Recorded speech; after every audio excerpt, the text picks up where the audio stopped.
Hello everyone, नमस्ते अनि स्वागत छ हजुरहरूलाई हिमालय किचनमा। आज म हजुरहरूको लागि लिएर आएको चाहिँ एकदमै मिठो छिट्टो सजिलैसँग बन्ने ब्रेड पकौडाको रेसिपी। यो चाहिँ एकदमै सजिलैसँग छिट्टै तयार हुने खाजा हामी सबैलाई मनपर्छ। ल यसको लागि मैले यहाँ एउटा बलमा चाहिँ 1 कप बेसनलाई राखेको छु र मैले राखेँ एउटा मिडियम साइजको प्याज,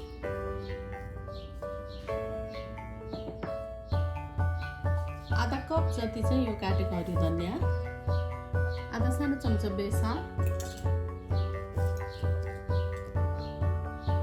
1 सानो चम्चा रातो धुरी खुर्सानी राखेको छु मैले। अलिक धेरै राख्न मन भयो धेरै पनि राख्न सक्नुहुन्छ हजुरहरूले।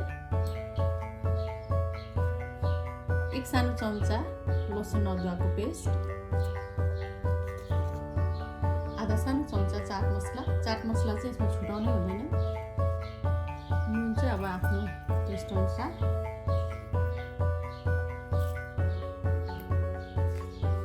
पहिला यसलाई म मिक्स गर्छु।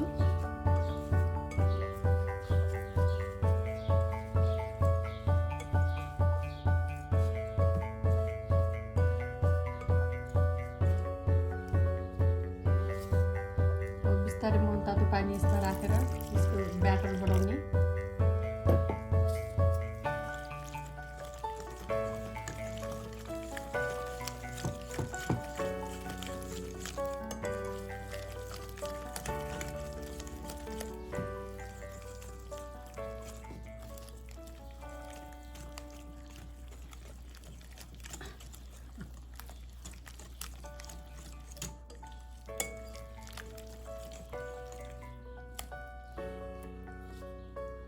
अझै योभन्दा हल्का पातलो बनाउने यसलाई।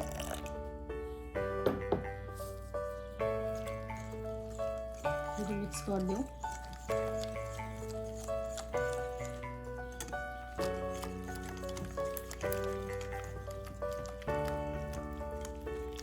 अब यसलाई 5 मिनटको लागि यतिकै छोडिदिने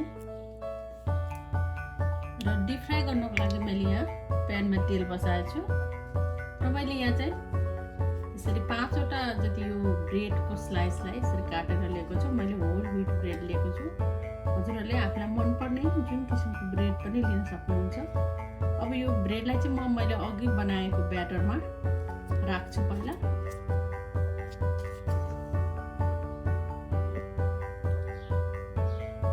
र तेल एकदमै राम्ररी तातिसकेको छ। मैले यहाँ राखेँ ब्रेडलाई। अघि बनाएको ब्याटरमा मैले ब्रेडलाई राख्दैछु।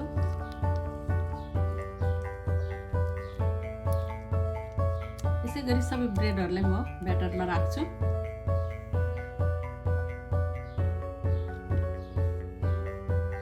र अब म तेलमा राख्दैछु।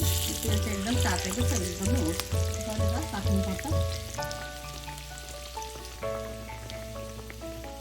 अर्को ब्रेडको स्लाइसलाई पनि म राख्दैछु।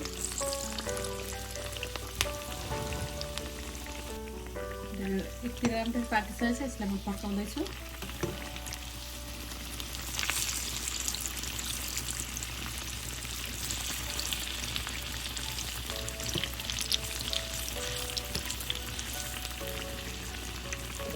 रेडी भइसकेको छ। अब म यसलाई टिप्दैछु।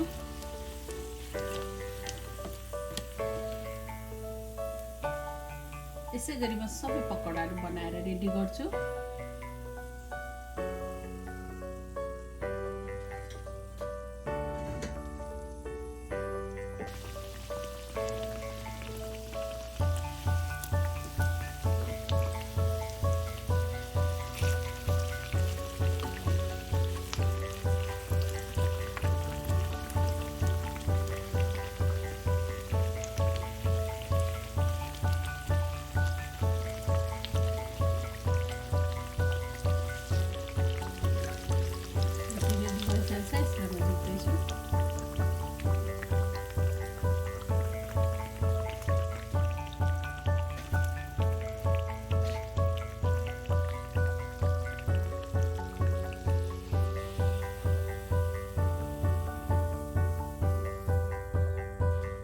यसरी एकदमै छिट्टो तयार हुने ब्रेड पकौडा चाहिँ अब बनेर रेडी भएको छ खानको लागि। यसलाई हामी चियासित इन्जोय गर्न सक्छौँ या आफूलाई मनपर्ने अचार या ससहरूसँग पनि यसलाई हामी खान सक्छौँ।